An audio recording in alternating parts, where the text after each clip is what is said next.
Hi friends, இன்றைக்கி சூப்பரான health drink பார்க்கலாம். இது பார்த்திங்கன்னா சின்ன பசங்கள்லேருந்து பெரியவங்க வரைக்கும் வயசானவங்களாம் குடிக்கலாம். ரொம்ப ரொம்ப நல்லது.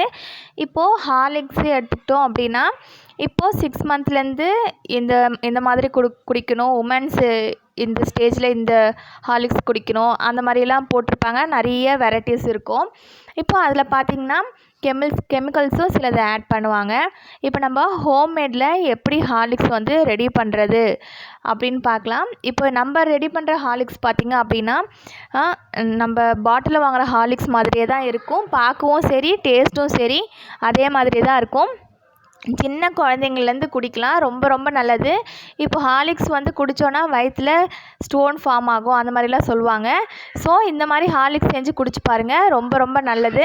இந்த மாதிரி குடிச்சிங்க அப்படின்னா, நம்ம வீட்டில் செஞ்ச ஹார்லிக்ஸ் குடிச்சிங்க அப்படின்னா நம்ம ஸ்டோன் ஃபார்ம் ஆகாது, எதுவும் ஆகாது. குழந்தைங்களுக்கும் நல்லது. 1 வயசு குழந்தையிலேருந்து பெரியவங்க வரைக்கும் குடிக்கலாம். ஹெல்த்தியானது. வாங்க வியூவர்ஸ், வீடியோக்குள்ளே போகலாம்.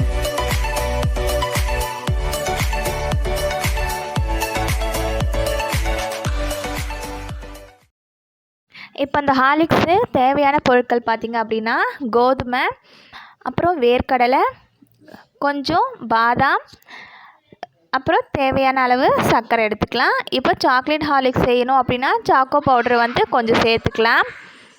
இப்போ எப்படி செய்கிறதுன்னு பார்க்கலாம். இப்போ ரேஷியோ வந்து சொல்கிறேன், நோட் பண்ணிக்கோங்க.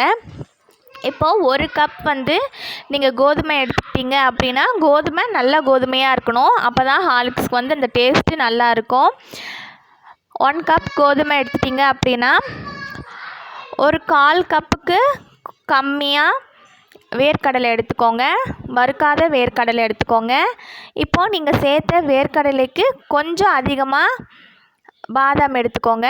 ஒரு 10 பாதாமுக்கு எக்ஸ்ட்ரா எடுக்கணும். வேர்க்கடலைக்கு 10 பாதாமுக்கு எக்ஸ்ட்ரா எடுக்கணும். 1 கப் வந்து கோதுமை எடுத்துட்டிங்க அப்படின்னா 1/4 கப்புக்கு கம்மியாக வேர்க்கடலை எடுக்கணும். எடுத்துகிட்டு 1/4 கப்புக்கு பாதாம் எடுத்துக்கோங்க. இப்போது இந்த ஹார்லிக்ஸ் பார்த்திங்க அப்படின்னா, நீங்கள் 1 கிலோ ஹார்லிக்ஸ் வந்து 500 ருபீஸ்க்கு வாங்குவீங்க. ஆனால் இப்போ நம்ம செய்ய போகிற ஹார்லிக்ஸ் பார்த்திங்கன்னா, உங்களுக்கு 1 கிலோ ஹார்லிக்ஸ் செய்கிறீங்க அப்படின்னா ஒரு 200 ருபீஸ்க்குள்ளே தான் ஆகும். நீங்கள் இதை கொஞ்சமாக செஞ்சு பாருங்கள் எப்படி இருக்குன்னு. அதுக்கப்புறம் நீங்கள் வந்து ஒரு 1/2 கிலோ 1 கிலோ நீங்கள் செஞ்சு வச்சுக்கலாம். ரொம்ப டேஸ்டியாக இருக்கும். இப்போ இந்த ரேஷியோ சொல்லிட்டேன். சர்க்கரை வந்து உங்களுக்கு எவ்வளோ தேவையோ அந்த அளவுக்கு போட்டுக்கலாம். சாக்கோ பவுடரும் அதே மாதிரியே தான். உங்களுக்கு எவ்வளோ தேவையோ அதுக்கேற்ற மாதிரி போட்டுக்கலாம். எப்படி செய்கிறதுன்னு பார்க்கலாம். இப்போது கோதுமை வந்து நல்லா ஊற வச்சுக்கணும். தண்ணி முழுங்க நல்லா ஊற வைங்க. 1 நாள் ஃபுல்லாக கோதுமை வந்து தண்ணியில் ஊறணும். 24 ஹார்ஸ் ஊறணும். நல்லா ஞாபகம் வச்சுக்கோங்க. நான் எவ்வளோ நேரம் சொல்கிறேனோ அந்த மாதிரி தான் நீங்கள் வந்து ஊற வைக்கணும். 24 ஹார்ஸ் வந்து நல்லா ஊற வச்சுருங்க. எதுவுமே ஆகாது. கோதுமை நல்லா சாஃப்டாக தான் ஆகும். ஊற வச்சது கோதுமையை நல்லா கையால் வாஷ் பண்ணி எடுத்துக்கோங்க. கொஞ்சம் நல்லா சுத்தம் பண்ணணும். கோதுமையை நல்லா அந்த தண்ணியிலையே நல்லா கழுவி எடுத்துகிட்டு அந்த தண்ணியை கீழே ஊற்றிடுங்க. நெக்ஸ்ட்டு இப்போ வந்து நம்ம முளை கட்ட போகிறோம்.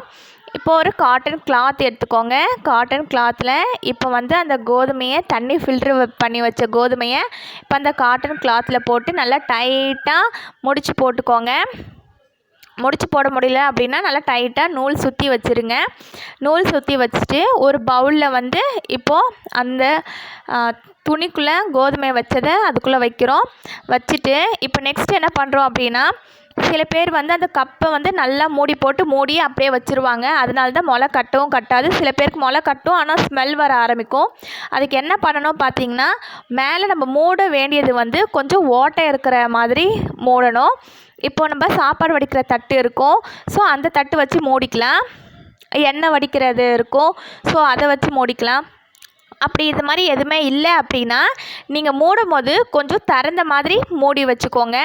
அப்போ தான் அந்த ஸ்மெல் வந்து உங்களுக்கு வராது.